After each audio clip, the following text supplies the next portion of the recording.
Hello दोस्तों, मैं राहुल कुमार पांडे आप सभी का मेरे यूट्यूब चैनल अपग्रेड एजुकेशन पर बहुत बहुत स्वागत करता हूं। आज के इस वीडियो लेक्चर में मैं मध्य प्रदेश की अर्थव्यवस्था के बारे में बताऊंगा और बताऊंगा कि इसके तहत आपको कौन कौन से सेक्शन की पढ़ाई बहुत अच्छे से करनी है। इसके पहले मैंने मध्य प्रदेश से रिगार्डिंग कुछ वीडियो लेक्चर्स अपडेट किए हैं। एक वीडियो लेक्चर में मैंने कमीशंस के बारे में बताया है। मध्य प्रदेश लोक सेवा आयोग द्वारा बतलाए गए 15 कमीशंस को मैंने बहुत अच्छे से कवर किया है, तो आप उसे एक बार ज़रूर देख लेंगे। 2-3 पार्ट में वीडियो है, बहुत यूज़फुल होगी आपके आने वाले एग्जाम्स के लिए। एक बार उसे अवश्य देखें। चलिए वीडियो स्टार्ट करते हैं। वीडियो स्टार्ट करने से पहले अपग्रेड एजुकेशन नाम का यूट्यूब पर चैनल है, इसको सब्सक्राइब कर लें और बेल आइकन प्रेस कर दें, जिससे आने वाली वीडियोस की अपडेट्स आपको मिलती रहेंगी। चलिए वीडियो स्टार्ट करते हैं। मैं आपको बताता हूँ कि मध्य प्रदेश की अर्थव्यवस्था, इकोनॉमी ऑफ मध्य प्रदेश पढ़ने के लिए हमको किस सेक्शंस को बहुत अच्छे से पढ़ के जाना है एग्जाम पॉइंट ऑफ व्यू से। तो पहला जो है वो है मिनरल रिसोर्सेज के बारे में, दूसरा है इंडस्ट्रीज एंड प्लानिंग, तीसरा है ट्राइब्स एंड देयर कल्चर, चौथा डेमोग्राफी सेंसस और पांचवा है वेलफेयर स्कीम। बेसिकली हम सब जानते हैं मध्य प्रदेश में मिनरल्स की प्रचुर मात्रा में भंडार है, फिर चाहे वो कोयला हो, कॉपर हो, मैग्नीज हो, टिन हो, चूना पत्थर हो। तो ऐसे मिनरल्स जिसमें इंडिया लेवल पर मध्य प्रदेश की रैंकिंग लगती है, उस मिनरल्स के बारे में हम बात करेंगे। और इकोनॉमिकली वो कहीं ना कहीं मध्य प्रदेश में इकोनॉमिक बूस्ट करने में बहुत हेल्पफुल रहते हैं, इसलिए मिनरल्स को पढ़ना बहुत ज़रूरी हो जाता है। दूसरे में देखेंगे इंडस्ट्रीज। बहुत से जो ओर हैं उन वो हमारे मिनरल्स ओर के रूप में मिलते हैं।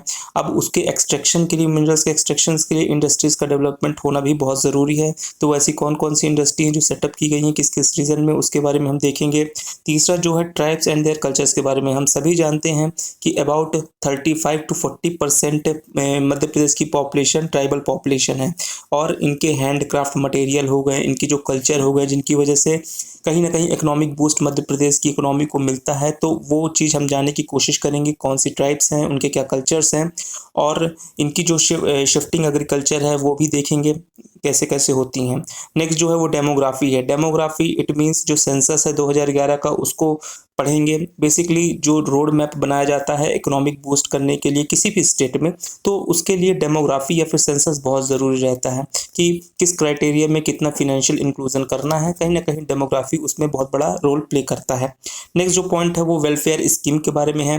बेसिकली मध्य प्रदेश में बहुत सी स्कीम्स जो हैं वो सेक्शन चलाई जाती हैं, जैसे कि वुमेंस के लिए एक अलग तरह की स्कीम आती है, यूथ्स के लिए अलग, सीनियर सिटीजन्स के लिए अलग। तो इसको हम सेक्टरल तरीके से पढ़ेंगे, अलग अलग तरीकों से पढ़ेंगे, जिससे हमको स्कीम्स को समझने में आसानी होगी। चलिए स्टार्ट करते हैं। सबसे पहला जो टॉपिक है वो मिनरल रिसोर्सेज के बारे में है। मिनरल रिसोर्सेज आप सबको पता है कि जो डायमंड है, बेसिकली मध्य प्रदेश में एकमात्र ऐसा राज्य है जो पूरे भारत में डायमंड का प्रोडक्शन करता है। अब मध्य प्रदेश का जो रीजन है वो पन्ना, सतना, छतरपुर, इन 3 जिलों में हमको डायमंड देखने को मिलते हैं।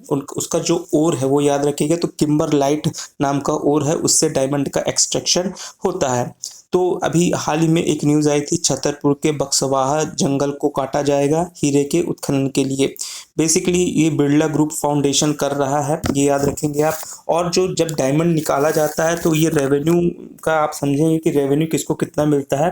तो 40-60 की रेशियो में रहता है। 40% जो रेवेन्यू होता है डायमंड को निकालने के बाद वो स्टेट लेता है और 60% सेंट्रल लेता है। तो इस सब चीज़ों से आप क्लियर रहेंगे। अभी जो छतरपुर में बात चल रही थी, तो यहाँ अबाउट 50 मिलियन टन किम्बरलाइट निकाला जाएगा। 15 मिलियन टन में आपका 30 मिलियन अप्रॉक्स कैरेट ये डायमंड एक्सट्रैक्ट होके आएगा। तो ये लमसम जो रफली डाटा है वो आपके दिमाग में होना चाहिए, जिससे आप ये पता कर पाएँ कि कितने अमाउंट का एक्सट्रैक्शन डायमंड का हो सकता है। नेक्स्ट जो पॉइंट है वो कॉपर ओर के बारे में है। बेसिकली बालाघाट जो जिला है मध्य प्रदेश का, वहाँ 2 मिनरल्स बहुत प्रचुर मात्रा में पाए जाते हैं। एक तो कॉपर हो गया और दूसरा मैग्नीज हो गया।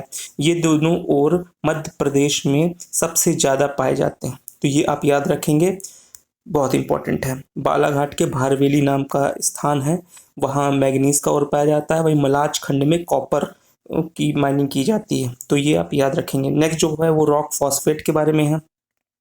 रॉक फॉस्फेट झाबुआ जिले में आपको देखने को मिलेगा। ये जो और लाइमस्टोन, ये दोनों जो मिनरल्स हैं इसमें Madhya Pradesh second rank secure करता है ऑल इंडिया लेवल में। तो ये जो रैंकिंग है ये बहुत इंपॉर्टेंट हो जाती है, डायरेक्टली एग्जाम में एमसीक्यूज में पूछ लिए जाते हैं। तो मिनरल्स याद रखेंगे, rock phosphate limestone second rank पे हैं। थर्ड जो है कोल प्रोडक्शन के बारे में, कोयले की बहुत बात होती है मध्य प्रदेश में, बट ये आप याद रखेंगे कि कोयले के पॉइंट ऑफ व्यू से इंडिया लेवल पर मध्य प्रदेश की 4th रैंक आती है, तो ये बहुत इंपॉर्टेंट है। अच्छा, मध्य प्रदेश में किस प्रकार का कोयला सबसे ज़्यादा पाया जाता है, तो बिटुमिनस क्वालिटी का जो कोयला है वो जो कि क्वालिटी लेवल पे सेकंड रैंक में आता है। सबसे अच्छा क्वालिटी का कोयला एंथ्रेसाइट को माना जाता है और लिग्नाइट सबसे लोवेस्ट है, तो वो आप याद रखेंगे। एंथ्रेसाइट जो है वो हमारे मध्य प्रदेश में बहुत लो क्वांटिटी में मिलता है, ना के बराबर बिटुमिनस जो है वो बहुत बड़ी क्वालिटी में, ये बहुत बड़ी क्वांटिटी में मिलता है। सिंगरौली में सबसे मोटी परत का जैसे कोयला मिलता है और सोहागपुर फील्ड जो है कोयले के दृष्टिकोण से सबसे बड़ी फील्ड है पूरे एशिया में, तो ये भी आप याद रखेंगे। नेक्स्ट जो पॉइंट है वो आयरन ओर के बारे में है। लौह अयस्क में जैसे हेमेटाइट हो गया, ये ओर होगा और फिर ये ओर इंडस्ट्री या फैक्ट्री में जाके आयरन का वहाँ पे प्रोडक्शन होगा। तो बेसिकली मध्य प्रदेश का 6th रैंक आयरन ओर में लगता है प्रोडक्शन के मामले में, तो ये आप याद रखेंगे। नेक्स्ट जो पॉइंट है वो टंजस्टन के बारे में है। टंजस्टन जो एलिमेंट है उसके बारे में आप जानते होंगे, जो बल्ब होते हैं वहाँ पे फिलामेंट के रूप में टंजस्टन का यूज़ किया जाता है। मध्य प्रदेश का सिर्फ एकमात्र जिला ऐसा है होशंगाबाद जहाँ टंजस्टन आपको मिलता है। अच्छा, इसके ओर की बात करूँ तो बुल्फ्राम नाम का ओर है जिससे ये टंजस्टन बनाया जाता है या एक्सट्रैक्ट किया जाता है। मध्य प्रदेश के और मिनरल पॉलिसी की ओर देखें तो मिनरल पॉलिसी जो मध्य प्रदेश में सबसे पहली बार लाई गई थी वो 1995 में लाई गई थी, ये आप ईयर याद रखेंगे। और जो अभी की मिनरल पॉलिसी चल रही है, खनिज नीति चल रही है जो अभी की, वो 2010 की चल रही है, तो इस पॉइंट से भी आप अवगत रहेंगे। जो नेक्स्ट है वो है यूरेनियम के बारे में। आप सबको पता होगा कि न्यूक्लियर पावर में यूरेनियम का भरपूर मात्रा में यूज़ होता है और ये मध्य प्रदेश के एकमात्र जिले में पाया जाता है, वो है शहडोल। आप याद रखेंगे, एक ईस्टर्न मोस्ट डिस्ट्रिक्ट है मध्य प्रदेश का शहडोल, वहाँ यूरेनियम अच्छी मात्रा में पाया जाता है। नेक्स्ट जो पॉइंट है वो है मैग्नीज और कॉपर ओर के बारे में, जैसे हमने बात कर ली कि बालाघाट में ये पाया जाता है। और copper found in igneous rocks, मैंने ज्योग्राफी सीरीज में रॉक्स के बारे में बहुत अच्छे से पढ़ा है, वहाँ आप देखेंगे igneous rocks, sedimentary rocks, metamorphic rocks, तो ये आप अच्छे से उसको समझ लेंगे क्या होते हैं। बेसिकली मैं ओवरव्यू दे दूं तो इग्नियस रॉक्स जो होता है, जब लावा इरप्ट होता है तो उससे जो मैग्मा निकलता है, जब वो सॉलिडिफाई होता है तो वो इग्नियस रॉक्स का रूप ले लेता है। तो जो कॉपर ओर जो अपने को क्यूपराइट नाम का कॉपर ओर है जो मिलता है, वो इग्नियस रॉक से मिलता है, तो ये आप याद रखेंगे। नेक्स्ट डोलोमाइट के बारे में है। डोलोमाइट में आपको बता दूं, जो चूना पत्थर होता है उसमें अगर 45% से ज़्यादा मैग्नीशियम्स का कंटेंट होता है तो उसको डोलोमाइट कह देते हैं। और ये डोलोमाइट का इस्तेमाल किस में किया जाता है, तो आयरन को क्लीन करने में किया जाता है, ये आप याद रखेंगे। मैग्नीज का इस्तेमाल किस में किया जाता है, तो जैसे आयरन में क्रोजन होता है, जंग लगता है, तो वो जंग ना लगे तो आयरन में उसके कंटेंट को मिलाया जाता है, किसके, मैग्नीज के कंटेंट को मिलाया जाता है। इन दोनों में आप कंफ्यूज नहीं होगा। मैग्नीज जो है ये 25 इसका एटॉमिक नंबर है, वहीं मैग्नीशियम का 12 है, तो ये सब चीज़ों से आप क्लियर रहेंगे, ठीक है। पीरियोडिक टेबल एक बार देख लीजिएगा। Graphite is found in Betul district of Madhya Pradesh. अच्छा, ग्रेफाइट के मामले में सिर्फ बैतूल में ही ग्रेफाइट का अच्छा खासा प्रोडक्शन होता है। अगर मैं ग्रेफाइट की बात करूँ तो बेसिकली जो पेंसिल की निब होती है वो ग्रेफाइट से बनाई जाती है और उसका इलेक्ट्रिकल अप्लायंसेस बनाने में बहुत इस्तेमाल होता है। नेक्स्ट जो पॉइंट है वो diamond is extracted bye NMDC. सब हम सभी को पता है कि जो डायमंड का एक्सट्रैक्शन का काम है वो नेशनल मिनरल डेवलपमेंट कॉर्पोरेशन करता है, ये आप याद रखेंगे। बट आज की डेट में बहुत से प्राइवेट प्लेयर्स आ गए हैं जो इसका एक्सट्रैक्शन का काम करते हैं। इनफैक्ट जो फॉरेन कंपनीज हैं वो भी ये हीरे का एक्सट्रैक्शन करने के लिए आती है, जैसे ऑस्ट्रेलियन कंपनी कुछ है, साउथ अफ्रीका की कंपनी कुछ है, वो सब आके डायमंड का एक्सट्रैक्शन करती है। और यहाँ तक कि हमारे जो उद्योगपति भारत में रहते हैं जैसे आदित्य बिरला ग्रुप, वो भी डायमंड का एक्सट्रैक्शन करने का काम करते हैं। नेक्स्ट जो रॉक फॉस्फेट के बारे में, रॉक फॉस्फेट याद रखिएगा, झाबुआ डिस्ट्रिक्ट में रॉक फॉस्फेट मिनरल पाया जाता है। नेक्स्ट बात करते हैं इंडस्ट्रीज एंड देयर प्लानिंग के बारे में।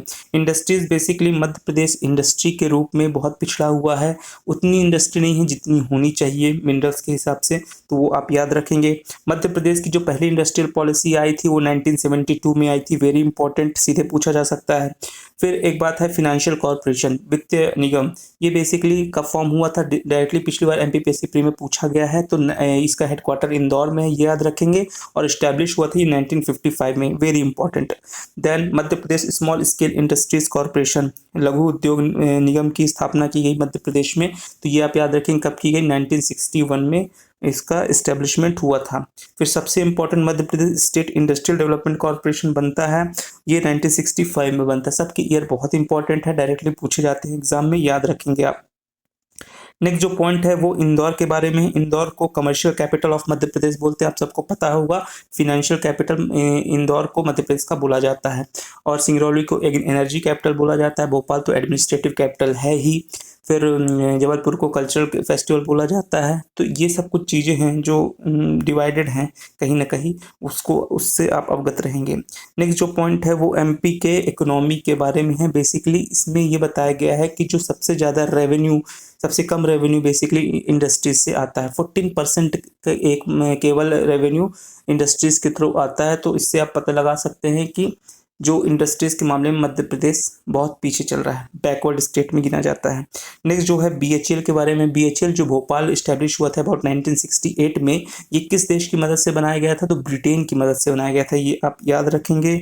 वहीं नेशनल फर्टिलाइजर फैक्ट्री जो है, जो कि गुना में है, विजयपुर क्षेत्र में, ये बेसिकली किस कंट्री द्वारा बनाया गया था, किस कंट्री के हेल्प से बनाया गया, तो याद रखेंगे इटली और अमेरिका के द्वारा ये जो नेशनल फर्टिलाइजर फैक्ट्री है वो बनाई गई थी। और वहीं सागर के बीना में जो गैस फील्ड के लिए एक फैक्ट्री इस्टेब्लिश की गई थी नेचुरल गैस के लिए, वो बीना में है। किस देश के सहयोग से बनी थी, ओमान देश के सहयोग से बनेंगी, ये भी आप याद रखेंगे। पीथमपुर जो है वो धार जिले का औद्योगिक केंद्र है, पीथमपुर, और इसको भारत का डेट्राइट कहते हैं। तो ये आप याद रखेंगे। डेट्राइट क्या है, तो ब्रिटेन का एक शहर है जहां ऑटोमोबाइल सेक्शन बहुत बड़ी मात्रा में वहां फैक्ट्रीज हैं। तो मध्य प्रदेश के रिगार्डिंग वो देखा जाए तो ये पीथमपुर में है, इसलिए पीथमपुर को भारत का डेट्रॉइट भी कहा जाता है। इंडिया लेवल में सबसे ज्यादा ऑटोमोबाइल का प्रोडक्शन जो है वहीं पे होता है। नेक्स्ट ऑर्डिनेंस फैक्ट्री के बारे में बात कर लेते हैं। ऑर्डिनेंस फैक्ट्री में बारूद, तोप, बंदूक, मतलब डिफेंस की चीज़ें बनाई जाती हैं। तो ये आप याद रखेंगे। 6 ऑर्डिनेंस फैक्ट्री ऐसे हमारे मध्य प्रदेश में हैं। ये सेंट्रल से सीधे इनका कॉन्ट्रैक्ट होता है, स्टेट का इसमें कोई भी योगदान नहीं होता, ये आप याद रखेंगे। 6 ऑर्डिनेंस फैक्ट्री, जिसमें से कि 4 ऑर्डिनेंस फैक्ट्री जबलपुर में है और 2 जो हैं वो कटनी और इटारसी में है। तो ये आप याद रखेंगे। नेक्स्ट जो पॉइंट है वो है 2018-19 का एक डाटा है, जिसमें ये बताया गया है कि माइक्रो स्मॉल मीडियम इंटरप्राइजेज में बेसिकली 13,224 करोड़ रुपये का फिनेंशियल इंक्लूजन किया गया है। तो ये आपको याद होना चाहिए। और 2019 तक एमएसएमई, कुल कितने एमएसएमई खोले जा चुके हैं मध्य प्रदेश में, तो 1,80,000 एमएसएमई खोले जा चुके हैं। तो ये डाटा आपको पता होना चाहिए।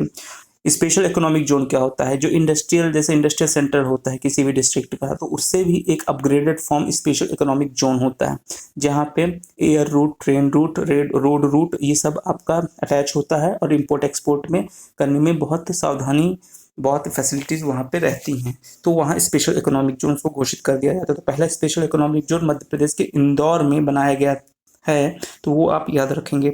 नेक्स्ट जिलेटिन के बारे में। ये एक एक्सप्लोजिव मटेरियल है जिलेटिन, इसका जो मैन्युफैक्चरिंग यूनिट है वो मध्य प्रदेश के सिर्फ जबलपुर में है, तो ये भी आप याद रखेंगे।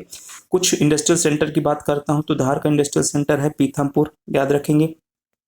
मंडला का है मनेरी, राजगढ़ का है पीलूखेड़ी, शिवपुरी का है करोधारा, दतिया का है बदेरा, नरसिंहपुर का है बागसपुर, दमोह का है अमनपुरा, छतरपुर का है चंद्रपुर और गुना का है चैनपुरा, सिवनी का है बंदोल, सागर का है सिद्धगांव। मैंने ऐसे ही इंडस्ट्रियल डेवलपमेंट सेंटर लिए हैं जो याद करने में थोड़ा आपको परेशानी हो सकती है और इतने जल्दी मुंह में भी नहीं आते हैं। बेसिकली बहुत से ऐसे इंडस्ट्रियल सेंटर जो आपको याद होंगे, बट ये मैंने फिल्टर करके लिए हैं जो मोस्ट इंपॉर्टेंटली पूछे जा सकते हैं एग्जाम में। ट्राइब्स एंड देयर कल्चर के बारे में बात कर लेते हैं। तो हम सबको पता है कि हमारे मध्य प्रदेश में 47 काइंड्स ऑफ ट्राइब्स पाई जाती हैं, 46 प्रकार के ट्राइब्स पाई जाती हैं। उसमें से जो 3 ट्राइब्स हैं वो प्रिमिटिव वल्नरेबल ट्राइब्स हैं। ये क्या होता है, बेसिकली राष्ट्रपति द्वारा लिस्टेड कुछ ऐसी ट्राइब्स हैं जिनको स्पेशल इंसेंटिव्स दिए जाते हैं, उनके एरिया को कंजर्व किया जाता है, उनकी कास्ट को कंजर्व करने का काम सेंट्रल गवर्नमेंट करती है। तो ऐसी 3 जनजातियां हैं जो मध्य प्रदेश में निवास करती हैं वो बैगा, सहारिया और भारिया, ये आप याद रखेंगे।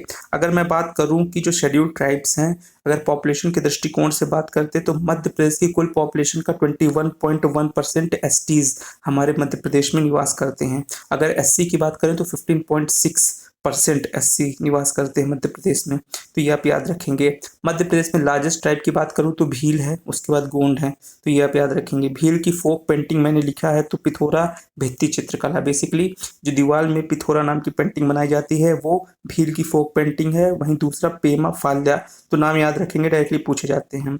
इन Madhya Pradesh first time ST commission, ST commission सबसे पहले मध्य प्रदेश में कब स्टैब्लिश किया गया था? 1995 से 96 के बीच में इसको स्टैब्लिश किया गया था, तो ये याद रखेंगे। सहारिया ट्राइब्स जिसे मैंने बताया प्रिमिटिव वल्नरेबल ट्राइब्स है, इसका जो इम्पॉर्टेंट डांस बोल सकते हैं, फोक डांस बोल सकते हैं, वो लहंगी है, तो ये भी आप याद रखेंगे, लहंगी। टॉप 3 डिस्ट्रिक्ट, अगर मैं बात करूं कि सबसे ज़्यादा ट्राइबल मध्य प्रदेश के किस जिले में रहते हैं तो टॉप 3 हैं वो, पहला है झाबुआ, दूसरा है खरगोन, तीसरा है शहडोल। मोस्ट इंपॉर्टेंटली आपको नाम याद होनी चाहिए। अब बात करते हैं सहारिया ट्राइब्स जो है उसका जो निवास स्थान है उसको क्या बोलते हैं? तो सहराना बोलते हैं। डायरेक्टली एग्जाम में पूछे जाते हैं, ऐसे पॉइंट्स आपको याद होने चाहिए। नेक्स्ट मैंने कुछ ट्राइब्स लिए हैं और उसका क्षेत्र लिया है कि ये निवास कहाँ करते हैं। अगर मैं सहारिया की बात करता हूँ तो मध्य प्रदेश के नॉर्थ में सहारिया जनजाति निवास करती है।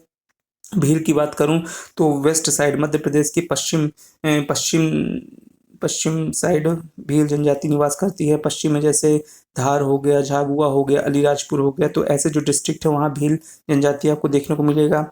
मैं मध्य प्रदेश के साउथ साइड कोरकू जनजाति मिलेगी, और मध्य प्रदेश में जहाँ नर्मदा नदी बहती है तो उसके दोनों साइड गोंड जनजाति जो है वो निवास करती है, तो आप बोल सकते हैं साउथ ऑफ एमपी में गोंड निवास करती है। भारिया की बात करूँ तो साउथ ईस्ट में, मध्य प्रदेश के साउथ ईस्ट में बेसिकली बालाघाट, टेंडौरी, मंडला, इस रीजन में भारिया जनजाति निवास करती है।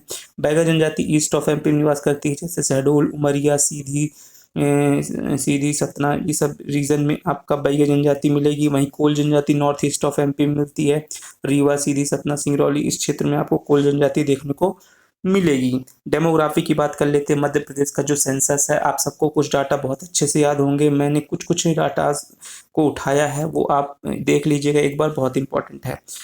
सेंसस की बात करता हूं तो सबसे पहले सेंसस जो है वो यूनियन लिस्ट का एक सब्जेक्ट है। हम सबको पता है 3 लिस्ट होती है, union list, state list, concurrent list.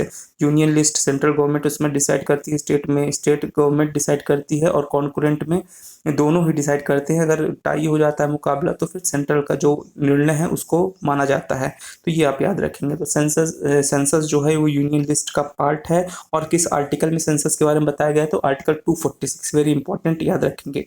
अगर मैं बात करता हूँ सेंसस के इतिहास की तो 1872 में सबसे पहले लॉर्ड मेयो ने जनगणना की थी, लेकिन वो सिस्टमेटिक नहीं कहा जाता है उसको। सिस्टमेटिक जनगणना 1881 लॉर्ड रिपन के द्वारा जो करवाई गई थी उसको बोला जाता है, उसी से काउंटिंग चल रही है, तो वो आप याद रखेंगे।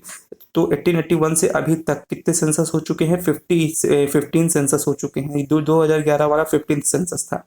अगर बात करते इंडिया की, इंडिया बेसिकली जब आज़ाद हुआ था भारत, तब से ये 7th सेंसस है 2011 का। अगर मध्य प्रदेश के दृष्टिकोण से बात करूँ तो ये 6th सेंसस है। बेसिकली मध्य प्रदेश 1956 में बना था, तो 1961 उसका फर्स्ट सेंसस हुआ, इसके हिसाब से वो 6वां सेंसस 2011 वाला है, तो ये आप याद रखेंगे। 1961 जो था बेसिकली ये डेट मध्य प्रदेश में सेंसस डिपार्टमेंट को खोला गया था, और किसके अधीन काम करता था? होम मिनिस्ट्री के अधीन। 2011 के सेंसस के जो डीजी थे, डायरेक्टर जनरल थे, वो सी चंद्रमौली जी थे, नाम याद रखेंगे। कुछ डाटा बता देता हूँ। तो मध्य प्रदेश की आबादी आपको पता है 7,26,26,809 है। रूरल पॉपुलेशन का परसेंटेज याद रखिएगा तो 72.4% रूरल पॉपुलेशन है, वहीं अर्बन पॉपुलेशन 27.6% है। अगर मैं दशकीय वृद्धि दर देखूँ 2001 से लेकर 11 तक मध्य प्रदेश की दशकीय वृद्धि दर कितनी थी? तो 20.3%, वेरी इंपॉर्टेंट, सीधे पूछा जाता है। अगर वहीं मैं इंडिया की बात करूँ तो 17.7%, जो कि मध्य प्रदेश से कम है, ये भी आप याद रखेंगे, 17.7%। अगर मैं बात करता हूँ कि 1991 से लेकर 2001 के बीच में दशकीय वृद्धि दर मध्य प्रदेश की क्या थी, तो ये अबाउट 24% थी, जो अब रिड्यूस होकर 20.3%, विच इज गुड, आप इसको याद रखेंगे। पॉपुलेशन डेंसिटी की बात कर लेते हैं। 1 किलोमीटर में कितने व्यक्ति आपको मिलेंगे। तो पॉपुलेशन डेंसिटी 236 व्यक्ति 1 किलोमीटर में आपको देखने को मिलेंगे। तो ये मध्य प्रदेश का हिसाब किताब है। वही इंडिया की बात करता हूँ तो 382 व्यक्ति आपको हर 1 किलोमीटर में देखने को मिलेंगे, वो इंडिया की पॉपुलेशन डेंसिटी है। सेक्स रेशियो की बात कर लेते हैं तो 1000 पुरुषों के बीच में कितनी महिलाएं पाई जाती हैं, ये सेक्स रेशियो बतलाता है। मध्य प्रदेश में 931 महिलाएं 1000 पुरुषों के बीच में पाई जाती हैं, तो 931 सेक्स रेशियो है। वहीं इंडिया की बात करता हूँ तो 943 वहाँ का सेक्स रेशियो है ऑल ओवर इंडिया। तो ये जो डाटा है बहुत इंपॉर्टेंट है, याद रखेंगे। चाइल्ड सेक्स रेशियो की बात कर लेते हैं तो चाइल्ड सेक्स रेशियो में मध्य प्रदेश का जो डाटा है वो 918, इंडिया का है 919। तो ये आप याद रखेंगे। अगर साक्षरता की बात करते हैं, लिटरेसी मध्य प्रदेश की कितनी, तो 69.3% लिटरेसी मध्य प्रदेश की है 2011 के सेंसस के अकॉर्डिंग। अब बात कर लेते हैं कि जो शेड्यूल्ड ट्राइब्स है उसकी जो पॉपुलेशन है सबसे ज़्यादा किस डिस्ट्रिक्ट में है, तो इंदौर में सबसे ज़्यादा बाय नंबर है और उज्जैन में सबसे ज़्यादा बाय परसेंटेज है। तो ये आप याद रखेंगे, इंदौर में सबसे ज़्यादा बाय नंबर, उज्जैन में बाय परसेंटेज। अगर लोवेस्ट की बात करता हूँ कि सबसे कम एसटी कहाँ है, तो झाबुआ जिले में नंबर्स के हिसाब से भी और परसेंटेज के हिसाब से सबसे ज़्यादा सबसे कम जो एसटी पॉपुलेशन है वो झाबुआ में है। अब शेड्यूल कास्ट की बात कर लेते हैं, सबसे ज़्यादा शेड्यूल कास्ट के लोग कहाँ पे निवास करते हैं, तो बाय नंबर देखें तो धार में है और बाय परसेंटेज देखें तो अलीराजपुर में वो आपको देखने को मिलेंगे। और सबसे कम भिंड जिले में एससीज देखने को मिलेंगे आपको, चाहे वो नंबर में हो चाहे वो परसेंटेज में हो। भिंड जिले में सबसे कम शेड्यूल कास्ट के लोग हैं। देन हाईएस्ट रूरल पॉपुलेशन की बात करता हूँ, किस जिले में सबसे ग्रामीण जनसंख्या सबसे ज़्यादा है, तो रीवा में अबाउट 20 लाख लोग ग्रामीण जनसंख्या वहाँ निवास करती है। अगर मैं बात करूँ कि भारत की जनसंख्या का कुल कितने प्रतिशत मध्य प्रदेश में निवास करते हैं, तो ये आप डाटा याद रखिए कि 6%, केवल 6% मध्य प्रदेश में निवास करते हैं। अगर वहीं बात करता हूँ कि 2011 के सेंसस के अकॉर्डिंग कितने जिले हमारे भारत में, 640 जिले, ऐसा एक डाटा आप याद रखेंगे। In India population density increases, जब से हमारा देश आज़ाद हुआ, इनफैक्ट जब से ये जनगणना स्टार्ट हुई है 1881 से, तो जो आपकी पॉपुलेशन डेंसिटी थी वो ग्रेजुअली इंक्रीज हुई है, डिक्रीज कभी नहीं हुई है। सिर्फ एक दशक में हुई थी 1981 में, जब 1971 से 1981 देखा गया तब आपका पॉपुलेशन डेंसिटी रिड्यूस देखने को मिली है। बाकी हर समय पॉपुलेशन डेंसिटी इंक्रीज ही हुई है, तो 1981 में डिक्रीज हुई थी, ये आप याद रखेंगे। अब कुछ वेलफेयर स्कीम्स के बारे में बात कर लेते हैं। मध्य प्रदेश गवर्नमेंट द्वारा कौन कौन सी स्कीम चलाई जा रही हैं। महिलाओं से रिलेटेड बहुत सी स्कीम्स हैं जो कि चलाई जा रही हैं, जैसे कि लाडली लक्ष्मी योजना है, 1 अप्रैल 2007 को चलाई गई थी। इस योजना के तहत ये था कि 1 जनवरी 2006 में जन्मी या उसके बाद जन्मी जितनी भी बेटियां हैं उनको बेसिकली एक इंश्योरेंस करवाया जाएगा, उनके नाम पर पैसे डिपॉजिट किए जाएंगे और जब वो मैच्योर हो जाएंगी आफ्टर 18 उनको पैसे दे दिए जाएंगे। तो ये बेसिकली एमपी गवर्नमेंट की एक स्कीम थी जो बहुत लोकप्रिय हुई आगे चलकर। तो ये आप डेट याद रखेंगे और मध्य प्रदेश गवर्नमेंट द्वारा चलाई गई थी। नेक्स्ट जो है वो गाँव की बेटी योजना के बारे में, ये 2005 में चलाई गई थी। बेसिकली इसमें ये था कि जो 12th में जो लड़की फर्स्ट डिवीजन से पास होगी, गाँव में रह के 12th में फर्स्ट डिवीजन से पास होगी, उसको 10 महीने 500 रुपये दिए जाएंगे। तो ये आप याद रखेंगे। तीसरा जो था मुख्यमंत्री कौशल्य योजना के तहत था। इसमें यह था कि जो बेटियां अपनी पढ़ाई छोड़ देती हैं किसी कारणवश, तो उनको क्या किया जाएगा, उनको ट्रेंड किया जाएगा, स्किल प्रोवाइड किया जाएगा और उनको खुद का एक जो बिजनेस है वो खोलने के लिए अप्रिशिएट करेंगे, एंटरप्रेन्योर बनाएंगे। ये इसका एक उद्देश्य था। नेक्स्ट जो है मुख्यमंत्री निकाह स्कीम और मुख्यमंत्री कन्यादान। बेसिकली निकाह स्कीम जो मुस्लिम वुमेन होती हैं उनके लिए चलाया गया है और कन्यादान जो स्कीम है वो हिंदू महिलाओं के लिए चलाया गया है। इसमें जो गरीब घर की बेटियां हैं, जो निराश्रित हैं, जो नीडी हैं, जो विधवा हैं, उनको अगर फिर से शादी करना है या शादी के लिए फिनेंशियल असिस्टेंस प्रोवाइड करने का काम एमपी गवर्नमेंट करती है। तो ये आप याद रखेंगे। Usha Kiran scheme basically domestic violence के खिलाफ ये स्कीम लाई गई थी। जो भी महिलाएं डोमेस्टिक वायलेंस के शिकार हैं उनको फिनेंशियली असिस्ट करना, उनको उन सब चीज़ों से बाहर निकाला, एडवाइजरी देने का भी काम ये इस स्कीम के तहत किया जाता था। नेक्स्ट जो है वो है provide free of cost cycle. Basically 2004 में निःशुल्क साइकिल वितरण की एक स्कीम लाई गई थी, जिसमें जो गांव की बेटियां हैं अगर उनकी डिस्टेंस घर से स्कूल की दूर है तो उनको साइकिल प्रोवाइड करने का काम इस स्कीम के तहत निःशुल्क किया जाता था। और नेक्स्ट जो है वो जवाली स्कीम है। जवाली स्कीम में बेसिकली ऐसी महिलाएं जो प्रोस्टिट्यूशन का शिकार हो चुकी हैं तो उनके बच्चों के लिए अच्छी जीवन पद्धति का विकास करना, उनको अच्छा एजुकेशन प्रोवाइड करना और अगर जो महिलाएं हैं उनको इन सब प्रोस्टिट्यूशन से बाहर निकलना है, तो उनको एनकरेज करना, उनको मेडिकल और फिनेंशियली इंसिस्ट करना इस स्कीम का एक उद्देश्य था।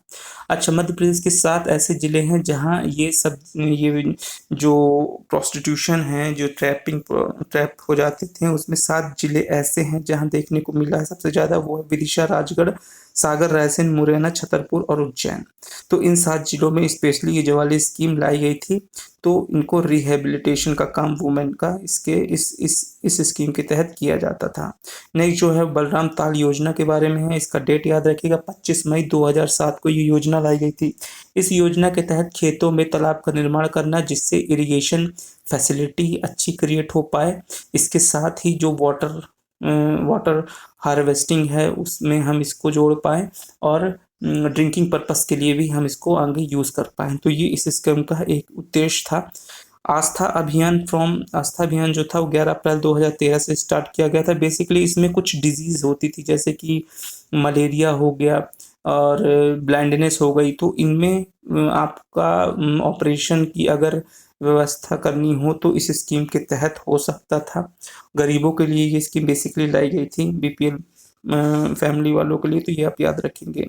नेक्स्ट जो है वो है बेटी बचाओ अभियान के बारे में। बेसिकली 5 अक्टूबर 2011 को ये स्कीम लाई गई थी। इसमें यह देखा गया कि जहाँ चाइल्ड सेक्स रेशियो बहुत कम है, वहाँ पे इस स्कीम को इम्प्लीमेंट करना और एनकरेज करना, बेटियों का अगर बेटियों के चाइल्ड सेक्स रेशियो को मेंटेन करने के लिए, उसको बढ़ाने के लिए बेसिकली इसमें फिनेंशियली भी इसमें हेल्प की जाती थी। और बेटियों के एजुकेशन से रिलेटेड जो भी व्यवस्थाएं हैं इस स्कीम के तहत की जाने लगी, और चाइल्ड सेक्स रेशियो को मैनेज करने के लिए, उसको बढ़ाने के लिए इस स्कीम के तहत एकमात्र इसका उद्देश्य था। आशा करता हूँ ये जो स्कीम्स हैं वो आपको अच्छे से समझ में आई होंगी, और ये पूरे इकोनॉमी लेक्चर्स आपको मध्य प्रदेश का बहुत अच्छे से समझ में आया होगा। जो भी डाउट हो आप ज़रूर कमेंट बॉक्स में पूछिएगा, मैं उसका आंसर ज़रूर दूंगा। बहुत बहुत धन्यवाद।